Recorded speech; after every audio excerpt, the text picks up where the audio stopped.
Alright, so I'm going to, excuse me. I don't think anyone's here. I'd be surprised if anyone's here because it's just a spontaneous live stream. Oh, it looks like there's a couple of people. Thanks for dropping by. I'm still just working on the Astrodoodle for today. And I'm now going to add the thing. I'm going to add the thing. I don't know. I haven't seen it anywhere else in astrology, but I'm going to do it anyway. I don't care. Let's see if I can do this without. Okay.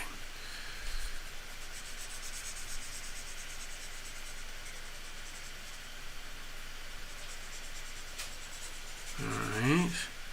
At the same time as we have this going on.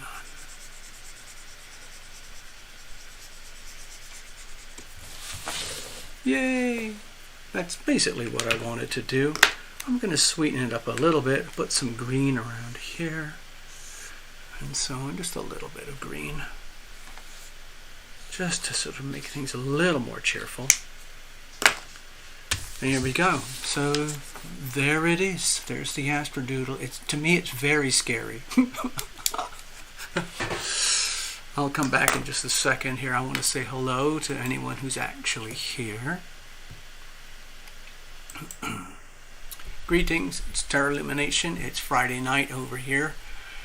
And I felt the need to do this kind of a spontaneous video because of everything that's going on right now. Personal life, global life, friends of friends, and all that kind of stuff.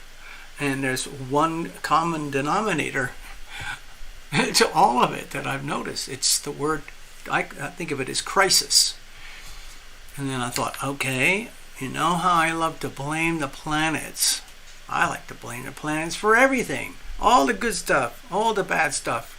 And it's just up to us how we deal with that energy. Because it's going on around there all the time anyway. The planets are swirling around, doing their thing. They are all in a beautiful sacred dance of astrological magnetism and gravity, all orbiting around our sun in the middle here. And it's a beautiful thing. It is what it is.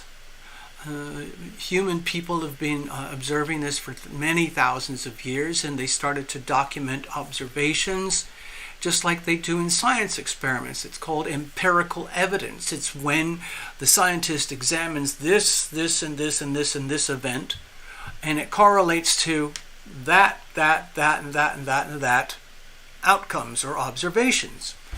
And so it becomes empirical. In other words, we're not trying to say this is good or this is bad. We're just observing. When this does this, that does that. Same thing with the planets. So like when Jupiter is in such a thing, then people are often triggered in such and such a way, and so on and so on. And of course, it's a perpetual dance. It never stops because the planets are always in a state of sacred dance with each other, and the geomagnetic forces are permanently changing. There are cycles and patterns that repeat. The obvious ones, of course, the sun. The moon. Every 28 days the moon does its thing. New moon to new moon to new moon to new moon, and then in between the full moon. So it's new moon, full moon, new moon, full moon, and so on. And it does that every 28 days. It adds up almost exactly to 365 times. 365 days out of a single solar cycle of 365 days. The lunar cycle actually ends up as about 364 and a half. So there's a very tight correlation between the orbit of the moon and the orbit of the earth, and the orbit of the moon and the earth around the sun. And it's weird how the moon goes around 13 times in one solar year. And what I've noticed is that there are very few astrologers who practice full classic lunar astrology. I know I don't, But if you do that, there would be 13 signs. Whoa! And everything would be measured around the lunar cycle. Maybe someone will start a whole astrological study of that stuff, and they'll come up with a magic new name for the 13th sign. Anyway, so here we are. It's just another day in the heavens, another day here on Earth. Good things are happening, bad things are happening, and it's all happening simultaneously. I just wanted to go back to the chart for a minute. The reason I put these big orange alerts, this is like orange cones on the highway, okay? I just did it like this, like watch out, be careful, because we've got these sort of esoteric type of alignments that you can't say are the planets, but it feels like they are the planets. Like if I didn't know any better, I would say this is happening as if it's planets. Now, this is planets, but this is the nodal axis.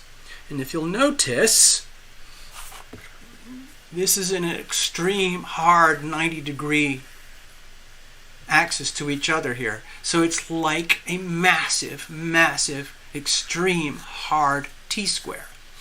90 degrees, 90 degrees, 90 degrees, 90 degrees. So the Sun opposite Pluto is probably the most extreme aspect you can have in astrology. If you think of the Sun as your solar self, that's you. And you think of Pluto, the deepest part of you, yourself, or humanity, or whatever you want to call it.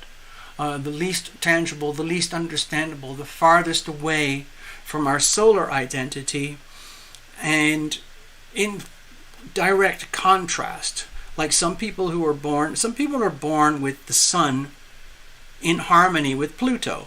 So it would be, say, Sun in the middle of Cancer with Pluto in, I don't know, Scorpio. Something like that. There's that generation.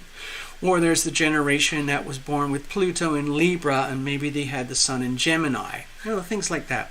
Those would be very harmonious aspects between Sun and Pluto.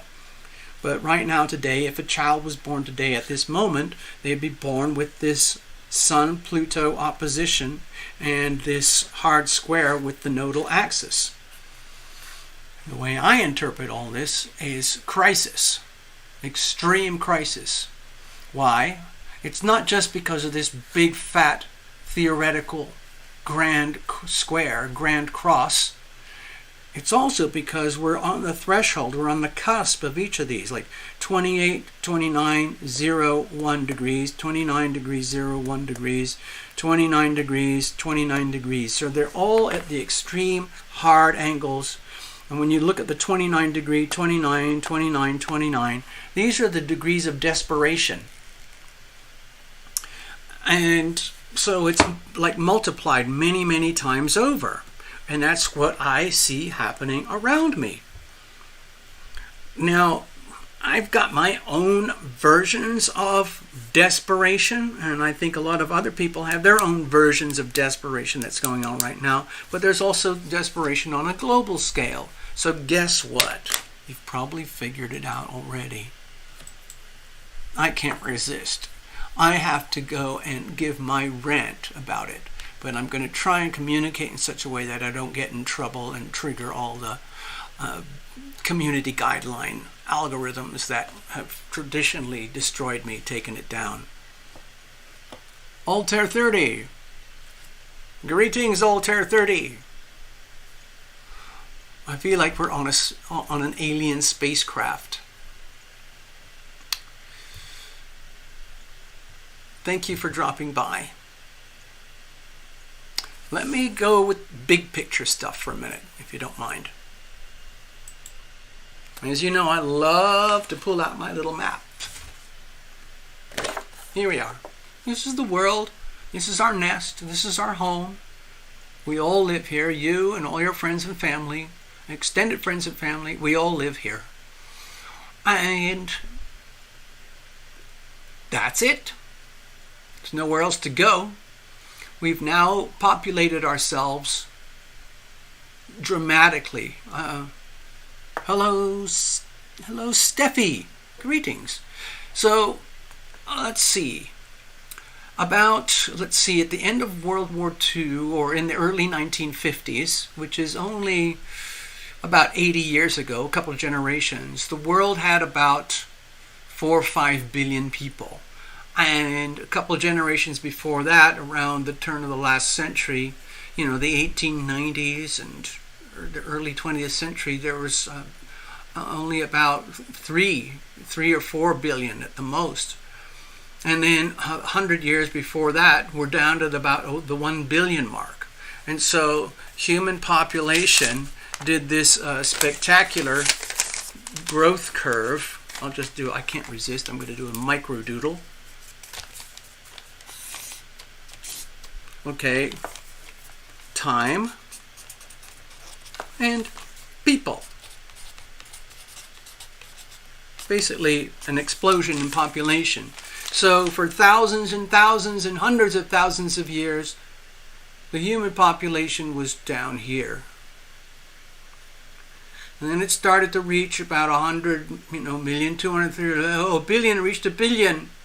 And then up here, 1850s, 1950s, and then we're going to head to the 2050s. Right now, it's going like this. And this would have been about 1 billion over here. And now we're at 8 billion, okay? And this curve was very, very steady for an extremely long time. Basically, the human birth rate was very high. People would love to just have congress with each other, make babies non-stop. And it was a perfectly natural, acceptable thing. There wasn't a lot of health care, and a lot of babies would be born, a lot of babies would die. There would be health, disease, war, famine, times of glory and wonder and abundance, and times of disease, failure, and losses. But over the aggregate, over hundreds of thousands of years, about 150,000, or let's just say that's only like 15 or 20,000, like the Egyptians would be about here or something, and so on. But it was very, very, very steady. A lot of people were born, a lot of people died. It didn't really matter. You couldn't overpopulate because the chances of survival were so extremely low that you were lucky to get beyond like 30, 40, or 50. Some people did, of course.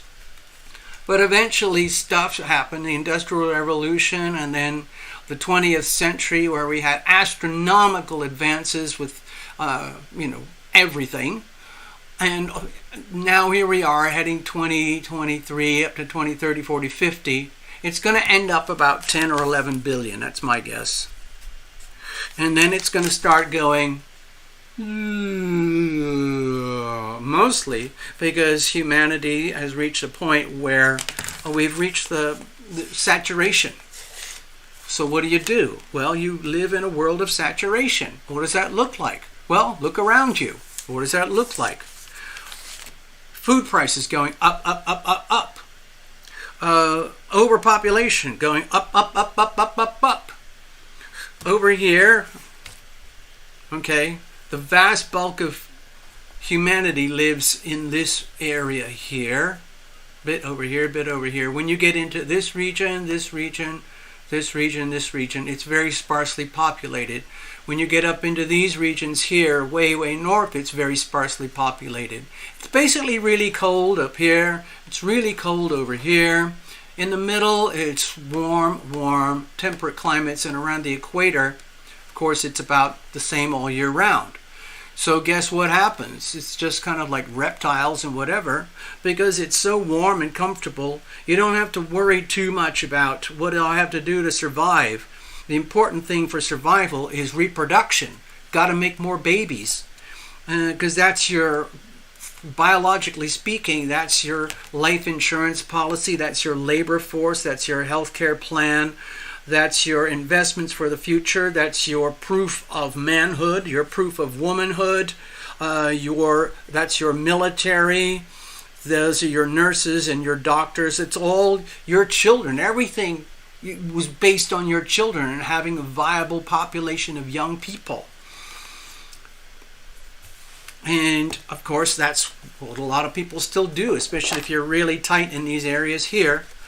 And it's becoming a problem because there's a lot of people and it's putting a lot of strain on resources. We all know that. Just depends on kind of where you live.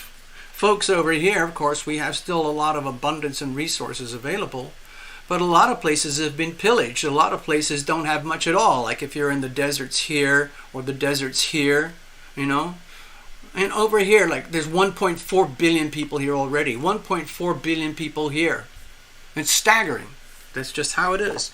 Anyway, add that all up and you put this on top of it. You layer this on top of this and you have global crisis. And it's coming from every angle. I made a list. Now, excuse my, predilections for certain topics. One of my topics you probably know is that I'm interested in global macro finance. It's just a very interesting subject to me because so much of human people's lives is conducted through this thing called currency, which some people equate with money. And it's a form of energy. Money is exchanged between you and another in you.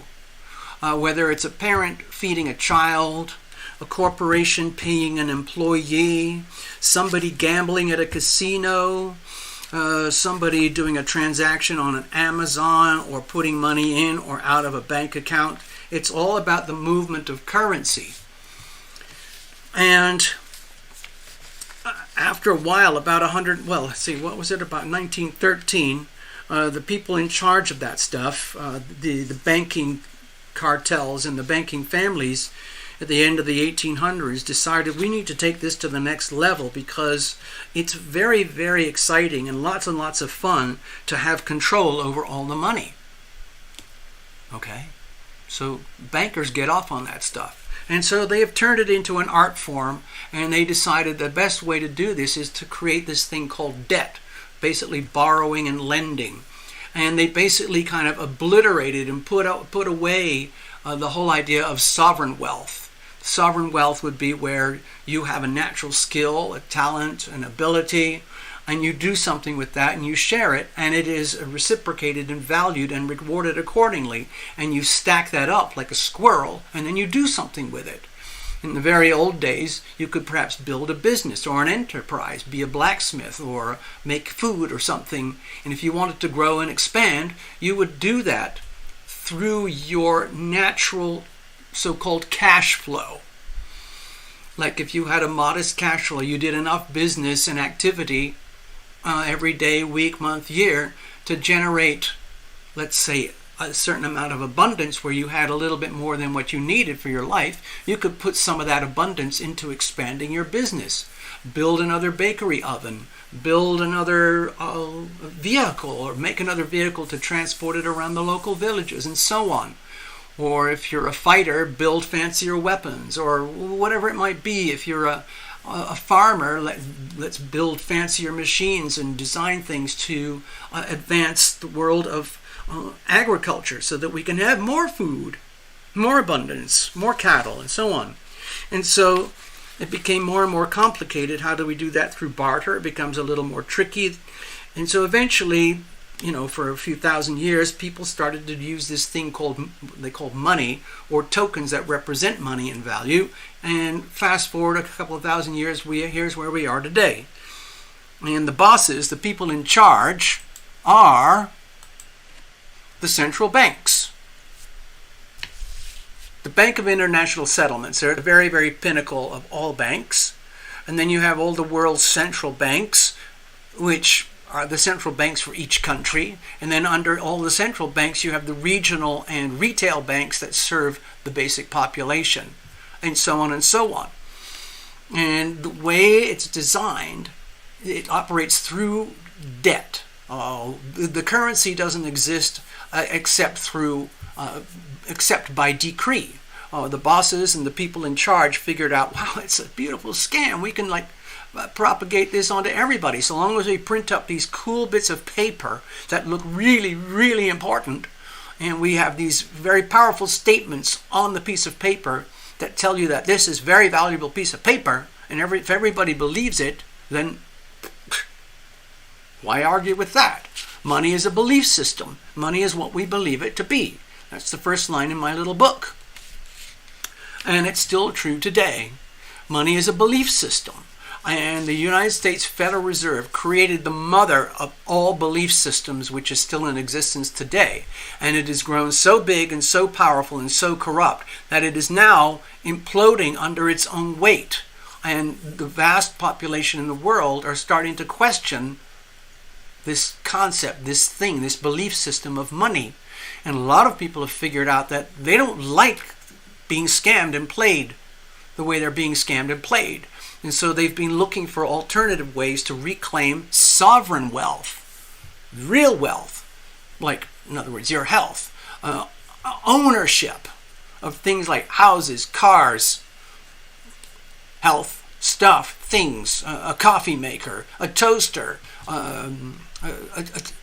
some handyman tools, some computers, tablets, phones, desks, furniture, stuff, things, especially things of value, works of art, beautiful artifacts, things that people really, really value.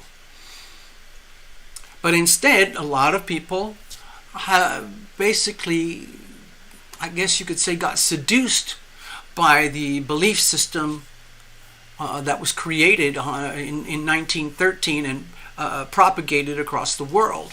And it's been a very, very effective game that works for the people at the top, operating. Think of it as a massive, highly elaborate, extremely successful Ponzi scheme, or pyramid, whatever it's called. And people are realizing my whole life is now a form of slavery, because, like, if you look at what's happening in China, for example, it's a massive debt farm, almost the same as the United States. In fact, it's more extreme, more severe, more brutal. In the United States, the world of borrowing and lending is heavily mitigated between borrowers and lenders through the bankruptcy laws that we have in this country. And they're built on the understanding that the lenders themselves are taking enormous risks when they lend money out to the borrowers. And the borrowers are taking enormous risks. So there's no guarantee that they can ever pay back the lender. But the lender takes the risks anyway because of the potential enormous profits, because the lender lends it out and says, okay, to the borrower, you can give all that money back to me plus interest, whatever it is, 3, 5, 10, 20, 25%. And the lenders don't care about the principal, the actual number that they type out to give to you, because what they feed on is your sovereign wealth energy that you are pumping back into your credit card account, or your college loan, your car payment, your mortgage, business account, commercial real estate loan, things like that. And so the cycle goes on and on and on. And to keep it going, you just have to create more and more and more debt, or the whole belief system implodes. And that's what's happening now. The belief system is imploding because the people who created the belief system have basically taken the debt cows, that's us, the people, we the people who get sucked into the world of credit cards, car payments, mortgages, college loans, business loans, anything to do with debt, lifelong, permanent, perpetual debt slavery.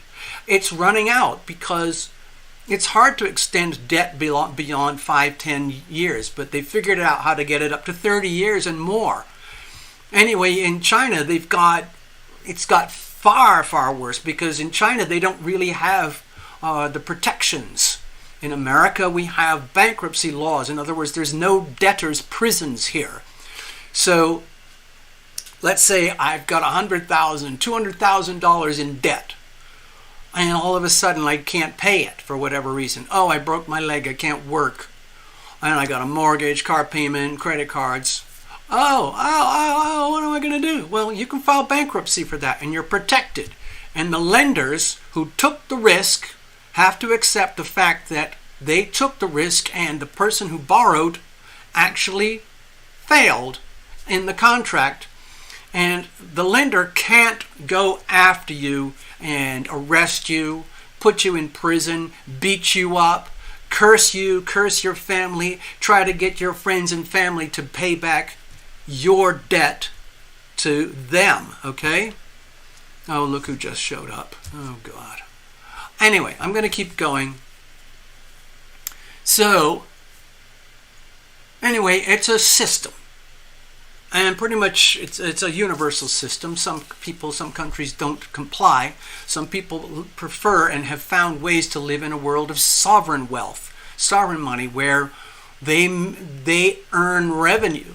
They have wealth, they have abundance above and beyond their survival needs, and it keeps accruing and accruing and accruing. And they can do things like, build their own house for cash, or buy their own car for cash, or improve their neighborhood, or humanitarian gestures to give gifts to those who are in need, so on and so on. It's all sorts of ways that money operates, but on a global scale, we've got this massive crisis point where it's falling apart. And you might have noticed that in your world with your friends, your family, and other countries around the world if you watch these things. Some people don't know, some people don't care. I happen to be very interested, and I find it very satisfying to watch and learn and observe these things. So, anyway, that's happening right now. Let me go back here for a moment. So a while back we had the Scorpio-Taurus eclipses. We had the Scorpio-Taurus North Node axis. We have Uranus in Taurus. We have Jupiter in Taurus. And Jupiter's just been here for a little while, a few months, and it's got at least another 6 months to go. And back early this, when was it, in May, April and May or whenever, when we had the eclipses, the whole theme about my videos was global financial crises. And of course, all of that stems from this one here, the big crisis from January 2020. And you know what that is. That's when this famous bug that sounds like a beer went global. And it was, a bioweapon, effectively. And that was when the bioweapon went kaboom, and went like an EMP all over the world. And we're still dealing with the consequences today. And some people figured out, wow, this is not a naturally occurring disease. This is a bioweapon. Oh, no, oh, no. Or is it? Oh, no, oh, no. Very controversial topic. I'm not going to go into it here. I don't want to get a strike or be deleted. So anyway, here we are. Pluto on the cusp. Pluto's 29 degrees right now, retrograde. So that's a serious stress factor all on its own. All about abuse of power at the very, very top of the global empires of power. In other words, desperation. The people at the very tippity top. Let me get to my little tiny list here. Think of these people. You might have heard of some of them. There's the United States Federal Reserve. There's the United States Treasury. And there's Washington, D.C. And they all work in collusion with each other. They are all essentially in bed as one entity. It's all about the money, honey. At the very, very top, even on, let's just put this one off here for a moment. Let's go through all of this. We have the Bank of International Settlements happening right now. That's an institution. The United States Federal Reserve is an institution. And there are all the other central banks, okay, across the world, which operate in the blueprint copycat model of the United States Federal Reserve System. And it's all about issuing currency. That's what they do. They call it money, but it's really just tokens. And the more and more and more and more they issue, the lower and lower and lower the value of each token that they issue. The end result is the American dollar. In the instance of the United States, for example, It's an amazing correlation. Let me just do another quick doodle here. It's another beautiful correlation.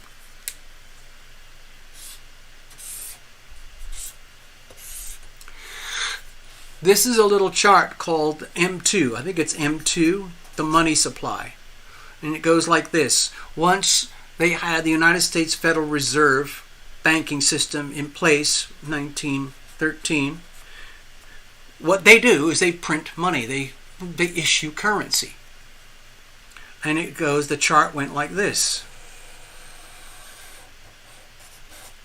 Okay, and here we are at 2023.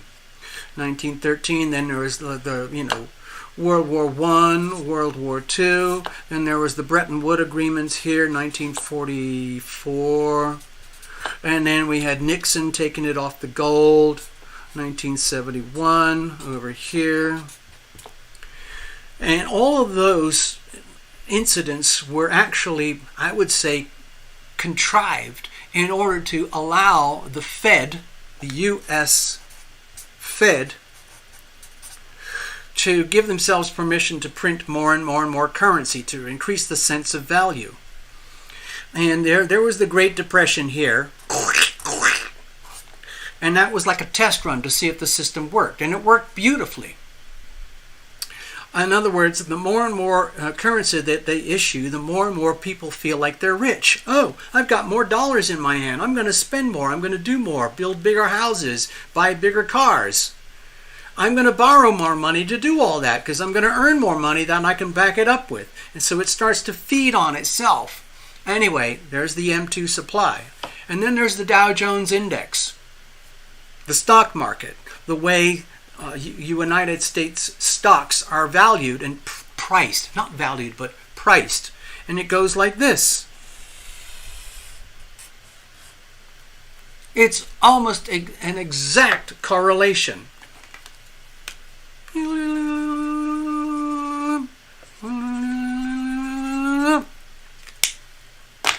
And so, in a way, it's like fiction. It's beautiful. Let's just put it up here. U.S. stocks. Call it the Dow Jones, the DJI, Dow Jones Index. Okay? And so these are very, very rough graphs, of course. If you want to learn a lot more about this stuff, you can go see Mark Moss on YouTube. He's an outstanding teacher, and it will help you to understand what money really is and how it works. But anyway, as you can see, if you look at it from a distance, it's just a very simple direct correlation. If you get really, really tight and close up, you'll see things get very, very bouncy and very choppy in different periods. I tried to illustrate that here. Whoops, whoops, whoops. Oh, there's the one with where they had the big bomb in 2020 with that thing that sounded like beer. But again, it resonated and grew. But you have to remember, all of this is based on debt and borrowing, and the numbers just get bigger, bigger, and bigger, and bigger, and bigger. But here's the other graph that they don't like to show you, and it looks like this. The more and more the money supply goes up like this, the more and more the value of your dollar goes like this. Okay, and that's where we are today. I remember when I was a kid, the value of the currency that I had in my hand was much higher. The numbers sound like they're bigger, but in fact, if you wanted to buy a house here, for example, down the street or something, you'd have to fork out about $450,000.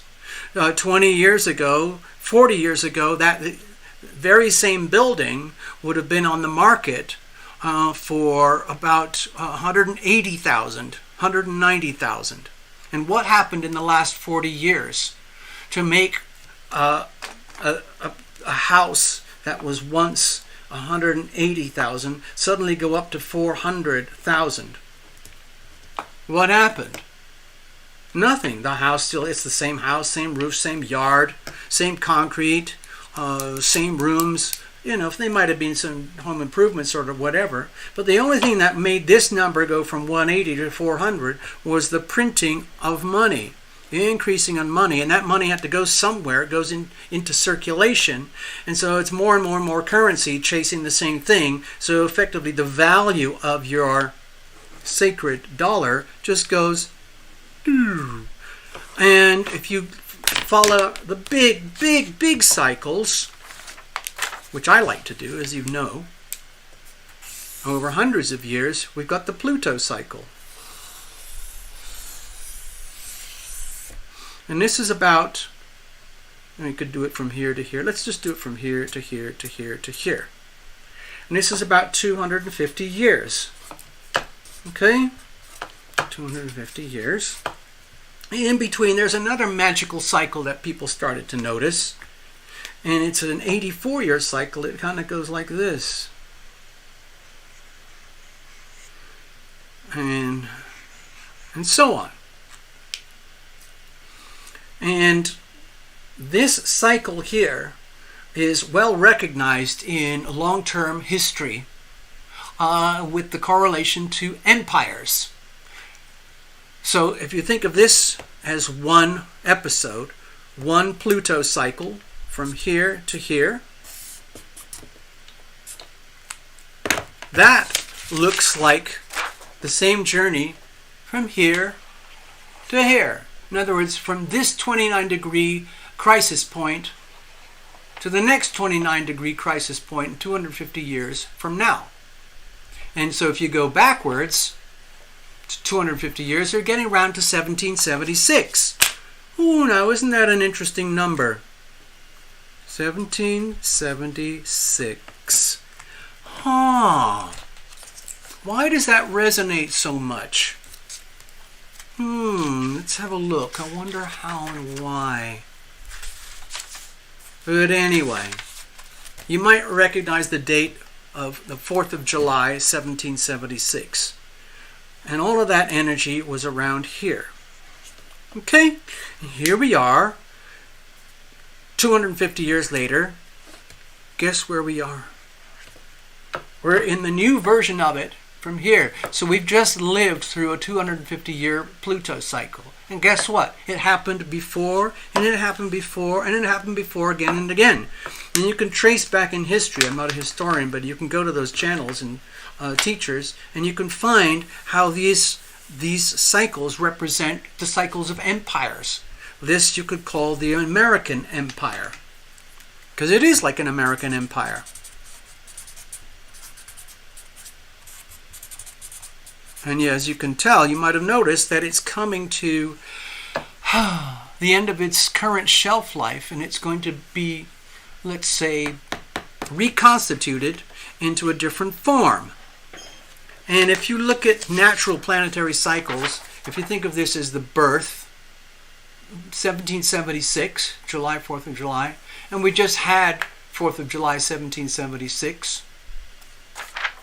It's been an epic journey. So, let me go over this again. I just want to leave these here as reference points because I might come back to them. I just want to go through the money stuff quickly, then I want to cover a couple of other things that you might be interested in. So right now, as predicted, the world is in a state of global financial upheaval. The United States debt farm is imploding. And the copycat debt farm over in this place over here, with the initials CCP, it's imploding as well because they built their debt farm on the model of this farm, but they don't have the bankruptcy protection. And there's a massive amounts of fraud and corruption over here because that's how they do business. And so their tremendous expansion over the last 30 years or so, one Saturn cycle, has come into a catastrophic implosion. Saturn in Pisces. I'll come to that in a second. But some folks have figured it out, and they're realizing, oh my gosh, we can't go on like this, so what are we going to do? So these folks up here, the Bank of International Settlements, the United States Federal Reserve Bank, the United States Treasury, and Washington, D.C., plus Wall Street, I should put that up there, and the Wall Street banks They're all colluding to figure out how are we going to keep ourselves in power with all the money. How are we going to keep doing that while everything is imploding? Well, Jerome Powell, he's going to keep saying, well, I just got to print more. All I got to do is make more. Call it modern money theory. To go back to this graph here, in other words, they're going to argue, what's wrong with this? It worked in the past. Why don't we just print more? Print more. We'll just make it go up and up and up and up. The problem with that model is that it's based on debt, and even with 8 billion people, the debt is not sustainable anymore, and this is like constantly crashing. And it's interesting how these empirical cycles here seem to coincide with the collapse of a currency system. That's over here, here, and here. So, yeah, it's inevitable when you look at it from the astrological point of view. It's an implosion, but the people at the very top of the pyramids of power and control and money, they don't want that. They can't stand the idea that they're going to lose all their power and control and their money. And it is truly being threatened right now because there are certain other folks who have figured out a way to try and reclaim sovereign wealth. And big advances happened in the last 7 years in particular. Uranus in Taurus, second house of money, massive global upheavals with finance. We've got these things called cryptocurrencies and so on. Let's have a look. What does that look like? So the Bank of International Settlements has just notified the world that it's got this thing called M-Bridge. It's a new system that they're going to use to connect all the central banks across the world, like with an instant payment, like clickety click, click, click, just at a button. Right now, it's slow and cumbersome. It's hard to maintain absolute control. The United States Fed and China and a bunch of other countries are creating the CBDC, which is the central bank digital currency, which is an extension of the Fed Now system, which is just being instituted, guess what? This week. Okay? Now, it's very interesting this week that the Ripple war, the cryptocurrency Ripple war, was just concluded. And so the token called XRP, which is being used in the global banking system by a lot of banks all over the world to create spontaneous, instantaneous payment rails, it's now active and it's operational inside America. And the thing is, these folks up here, they can't control it completely because they're realizing that things like, Bitcoin, the people control that. That's the people's money. So we've got this, it's like a war. We've got the continuous war between the people at the top, the central banks and the bankers, stock market, all that kind of stuff. And they live off the world of currency. In other words, a lot of what appears to be wealth was not created because people are such geniuses and they work so hard. That was just going to go on anyway. But what appears to be wealth is actually an issuance of currency which goes to everybody, but through the system it transfers to the folks at the very top. So they appear to become wealthy. But what do they do to do that? It's not like they worked 90 or 100 hours a week and they sweated. What they did was they manipulate the currency and this whole system, the banking system, for their favor, while everyone else, the other 7.8 billion, do all the sweat. It's a system, it's worked beautifully, and they want it to keep going because they like it. The people at the very top like it that way. They just collect massive amounts of currency, and they can do what they want with it. Buy mansions, houses, super yachts, vacations, private jets, all of that stuff. Indulge themselves in wicked things, all those things. And it's a miracle as far as they're concerned. So anyway, the folks at the top are very aware that the world of sovereign wealth, sovereign money, God, I keep going around. The world of sovereign wealth, in other words, real money, things like gold, owning your house, owning your car, is still a highly desirable thing by we the people. And of course, they have figured out, the elites have figured out, that that's not good for us.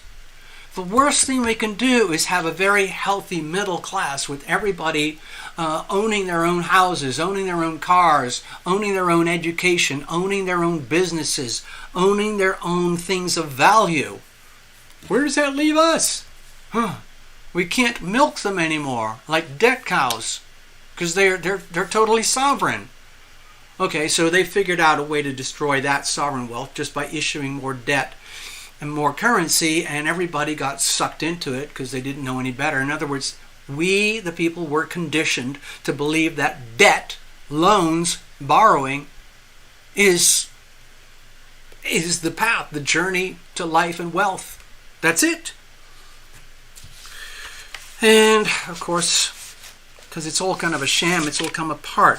Anyway, like the war between sovereign wealth and fake wealth, let's say engineered wealth through the elites, through their banking systems, and people who just want to have their own wealth through their own enterprise, through their own merits, gifts and talents and sweat and labor. These are highly contradictory. Each one is the enemy of the other. And that war is being fought across planet Earth right now. The Chinese leaders are trying to find a way to contain the wealth of their population, just like our banking leaders are trying to contain and own the wealth of our people. Fine. So they've got a new way to do that. It's kind of in layers.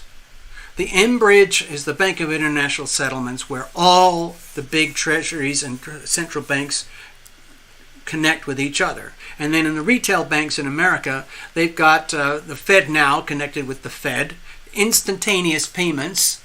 The old SWIFT system is going to become redundant. And that's going to lead into the thing called the central bank digital currency, which is already active in China.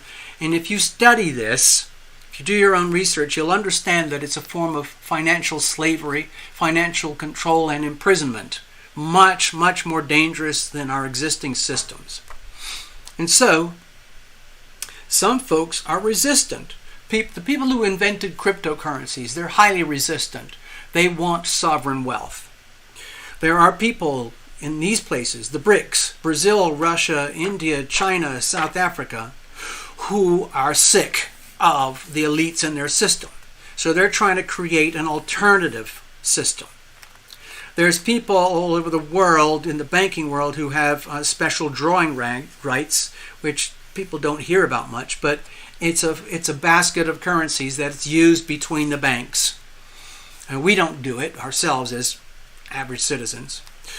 Also, in terms of like sovereign wealth, there's gold, there's resources, things like oil, natural gas, timber,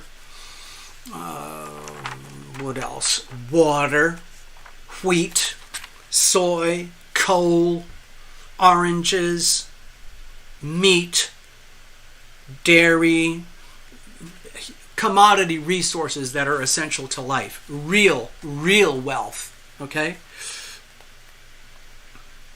And so there's a movement. So as the US dollar is plummeting in value,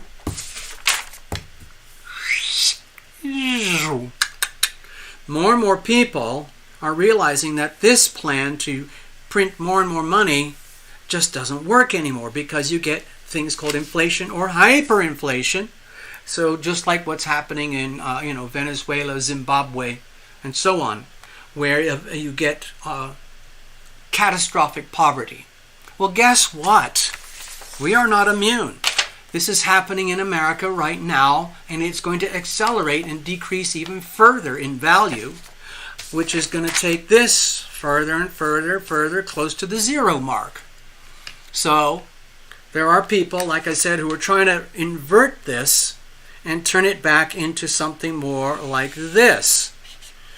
But this green one is not correlated to printing currency at all. This would just exist on its own. Okay? This green line here is the enemy of this line, and this line. Okay? I hope that makes sense. So these folks, the BRICS nations, plus a lot of other countries now, are trying to align themselves outside of the US dollar because they're realizing that they've all been scammed. We've all been scammed. Okay?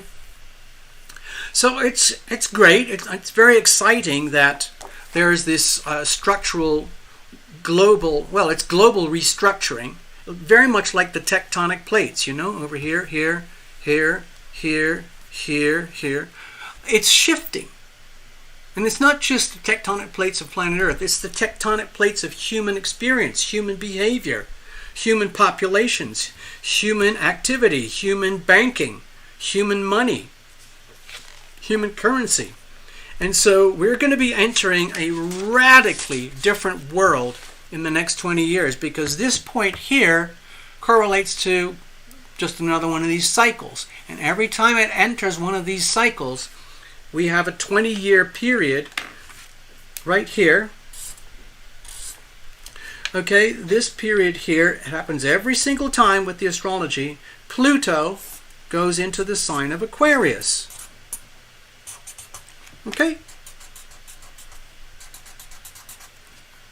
And during that 20-year episode, there is always massive revolution and upheaval with human society, human behavior. And a lot of it correlates to the dismantling and the collapse of the previous cycle, which would have been Pluto in Capricorn over here.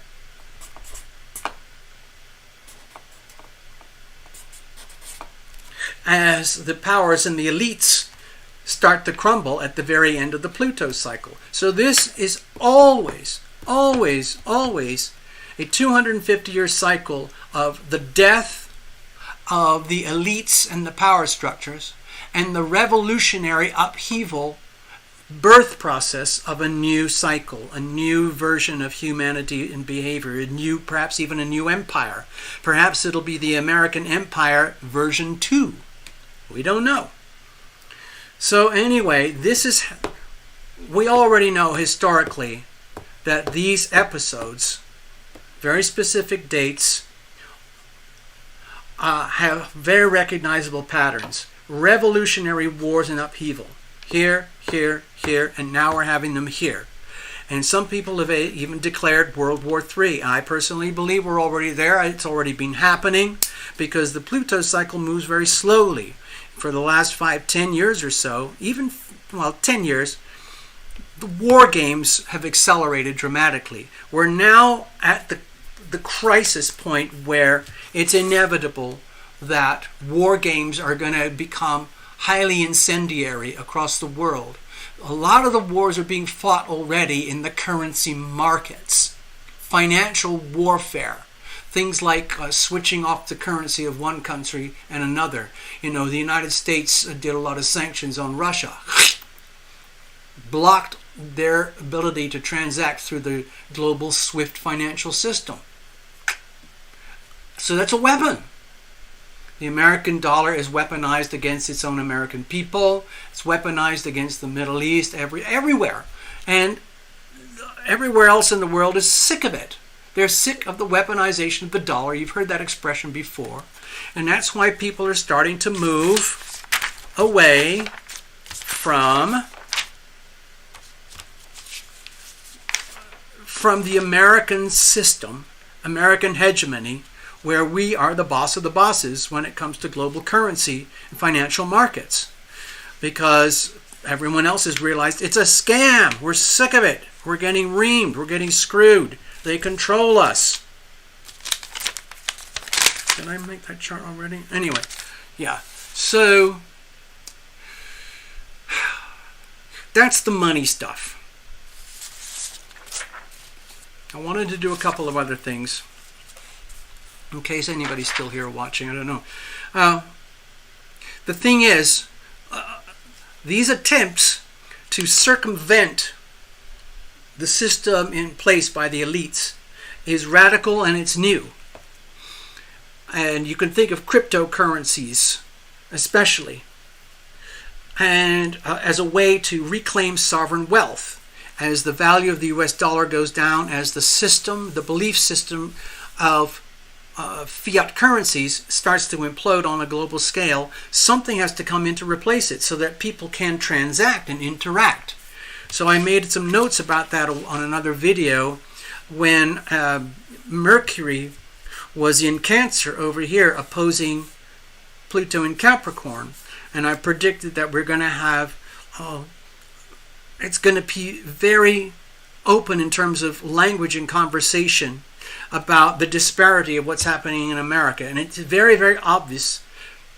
America has basically destroyed itself because America was born with the Pluto in retrograde Capricorn 27 degree mark right here, directly opposite Mercury 27 degrees Cancer right here. So this axis here today is very close to the Mercury-Pluto axis from a few weeks ago, where the way I described it, if I can recall, I described it as the people, we the people, Mercury in Cancer, the business between small homes, small families, small farms, small communities, just like in the peak of American culture, just before the Industrial Revolution, where the whole of the United States was populated by millions of small family farms, and everything was done on the community level. Think of Mercury in Cancer retrograde, and they kept turning into each other. And yes, it might have been very inefficient in its own way compared to the way Pluto wants to operate, which is to go totally corporate mass inclusion. In other words, destroy the family farm, destroy the small towns and villages, and create these cartels and monopolies of, Monsanto and Archer Daniels Midlands, and have complete control, corporate control over the whole of the American agricultural system. So you can have orange juice in February in Montana. Things like that. And it worked very well up to a point, but what it effectively did was destroy the actual essence and core of America at its heart. The destruction of the heartland by the corporate elites. And it's going to happen again and again. It's a perpetual cycle because we're born that way. But now we have that realization. I'm hoping that there's a movement where the United States starts to recalibrate and reclaim itself and deliberately create inefficiencies such that the United States becomes much more self-contained. States and towns and villages and cities become much more centralized and self-reliant, and people start to reclaim their sovereign wealth. Just imagine, a lot more farmers markets, a lot more people living and enjoying their lives within their communities, enjoying the abundance of each community, and optimizing that in the community setting. And yes, if you want to ship goods from here to here, do so. There's a wonderful thing about America because we have both things happening simultaneously, but there were the laws of unexpected consequences, and the unexpected consequences of the corporatization of America, especially agricultural America, was the destruction of the heartland and the heart of America, which is the small family business. So the small family business is starting to rekindle itself as a way to reclaim sovereign wealth. I don't know how the story is going to play out, but anyway, it's tricky. So I want to extend this just a little bit farther. I want to go back to the American thing here. Because the United States financial system that began in 1913 is now completely globalized, instituted across the world. And you can't get out of it. Well, you can if you want to. If you want to become a completely, organic type off-grid prepper, you can do that. So the world is going to go through a massive global restructuring, and in a sort of idealized scenario, this would be shut down, this would be shut down, this would be shut down, and all these, because these institutions up here have basically grown like a massive cancerous metastatic tumor. And a lot of them have actually become the enemy of the people. I could make another list. What's that obvious list? World of Economic Forum, WEF, WHO. You've heard of all of these. United Nations, BIS, EU, Central BU, CB, the FED. All these are like globalist folks who want to take over the world, including CCP. And I'm sure there's more. There's all the corporates that go with it, you know, Google, Facebook, Microsoft, all those globalists and everything. And then inside the United States, the level of corruption has gone through all of our so-called government institutions. You already know about this. FBI, CIA, Department of Justice, Department of Education, Department of Defense. There's lots more. The CDC, the NTSA. What's the Border Patrol one anyway? And it goes on and on and on and on and on and on and on. All these American federal institutions were started with naive good intentions, but they've become institutionalized to the point where they have no longer the interests of the people at heart. Their only concern is the perpetuation of their own existence, which is basically exactly how a cancer cell operates. It's how cancer operates. So it is inevitable that this beautiful thing we have, the United States, is going through a death cycle. It's the equivalent of being overrun with a massive weeds in the garden, or a massive stage 4 cancerous metastatic tumors across the United States. But here's the thing, we're not dead yet. There is hope for the future, people. Another reason I wanted to make this little video is because this symbolic energy of crisis here. I was talking on the phone with someone today earlier, and they mentioned this again. Hello, Heather. Over there in Canada. Yeah, I know you've been heavily influenced by the CCP and all those folks in the WEF and Justin Trudeau. All of that. So, you see this crisis stuff here, it's on a global scale, but it's happening at the personal level too. And if you look at the orbs of influence here, like the Mercury especially, the Mars especially, the Moon especially, we just had the Cancer new moon, the moon was here. The crisis points were reaching a severe intensity.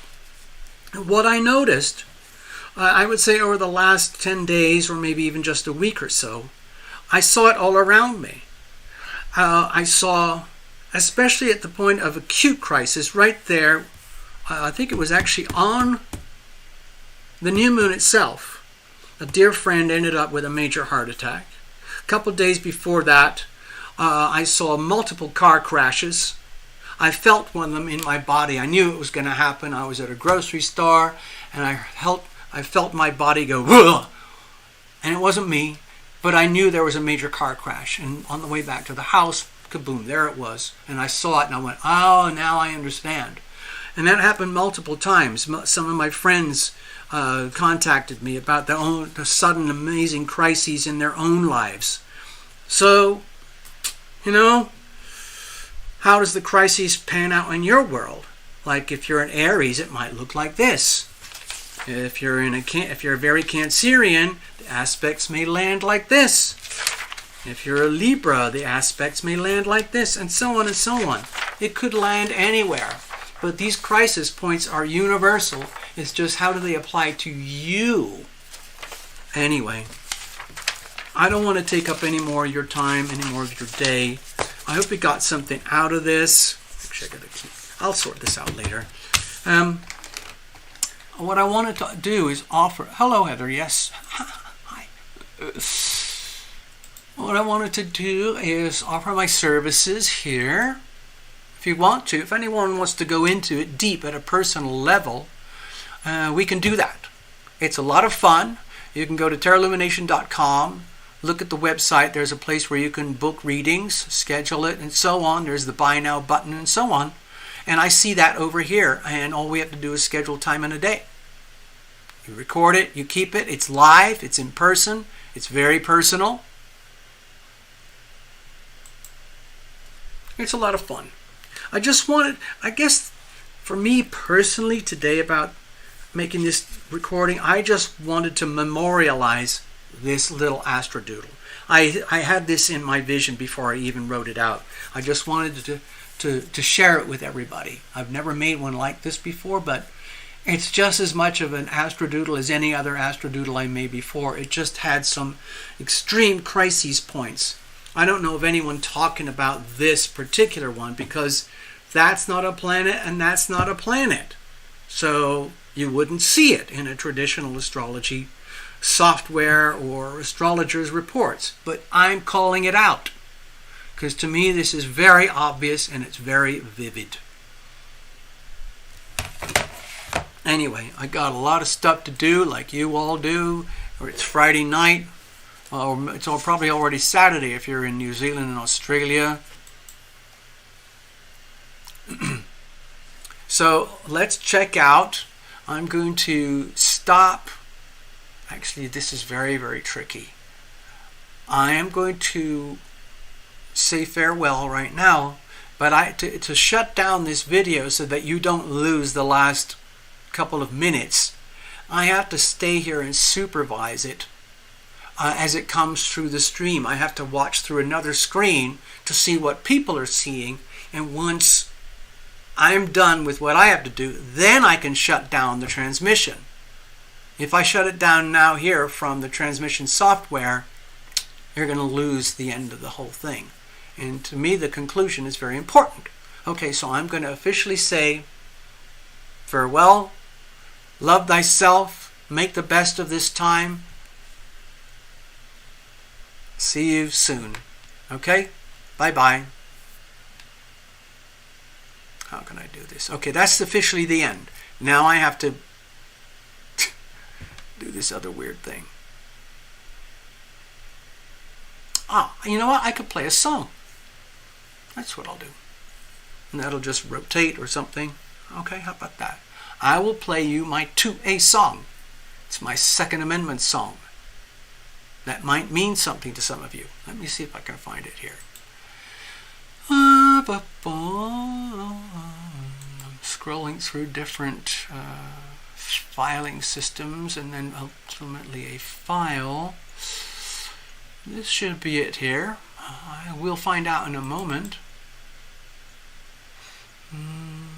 Okay, I'm calling this my 2A song. It's from TarotLumination. It's very, very rough. It's a medium-paced waltz. Get something out of it.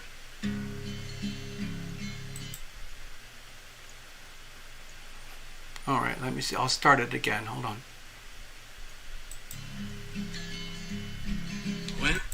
It's from TarotLumination. It's pretty rough, but I hope you get something out of it.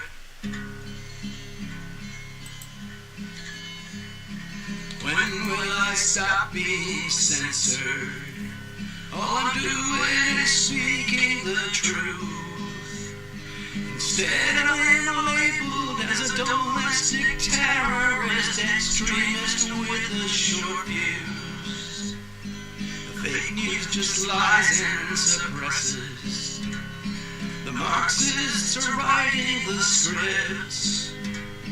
The unaware masses get led to their slaughter while patriots try to resist. Oh, you can't take me down and you can't shut me up. I got the First Amendment by right. And if the first one is threatened, I've still got the second. I won't go down without a fight. Guess we still have our sweet constitution, but it's severely being abused. Our only solution is a new revolution to take back what belongs to you and me. I'm sick of the perverts and pedos trying to normalize child sacrifice. They revel in evil and their satanic rituals packaged in their delicious lies. You can't take me down and you can't shut me up. I got the First Amendment by right. And if the first one is threatened, I've still got the second. I won't go down without a fight. It all began way back on 4th of July in 1776. The founders and fighters gave their lives for our freedom. I don't want to live through that again. You see, I'm recalling a past life from that exact time. I shed blood to shake off the chains of the tyrants and despots who owned us like cattle. But if I have to, I'll fight them again.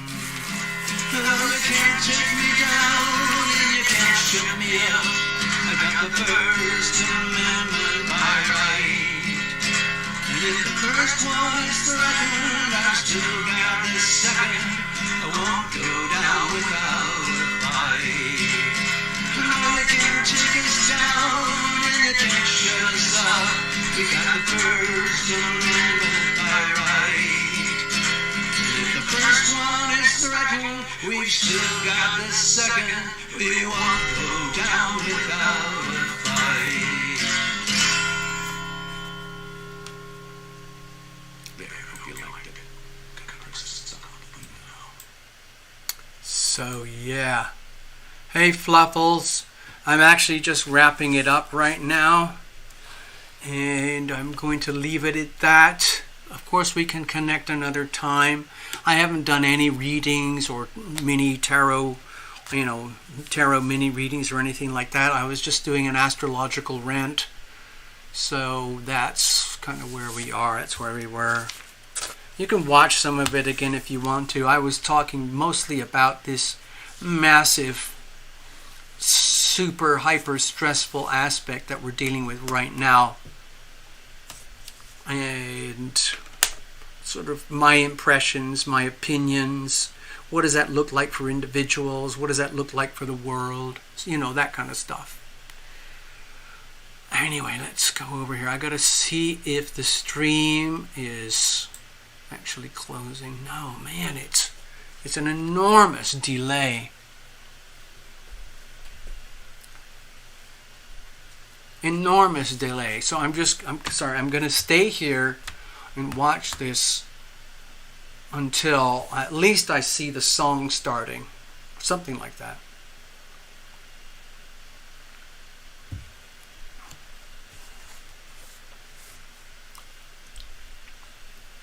Hello Debs, hello Heather, hello Fluffles. Thank you for dropping by. There was someone else. Who was that? Altair 30 and Steffi. Hi. Thank you for dropping by, folks. I know I was just ranting. I don't think I got into too much trouble. I don't think I caused any trouble.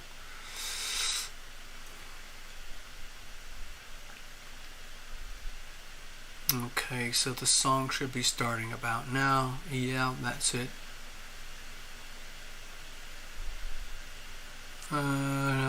Sorry, I'm just watching. I'm actually watching what you see, so I can tell that it's actually working or not. I'm trying to find the lyrics. That's what it is. Yeah. No. I think I got it. Yeah, there we are. All right, I'm going to end the stream now. Bye-bye.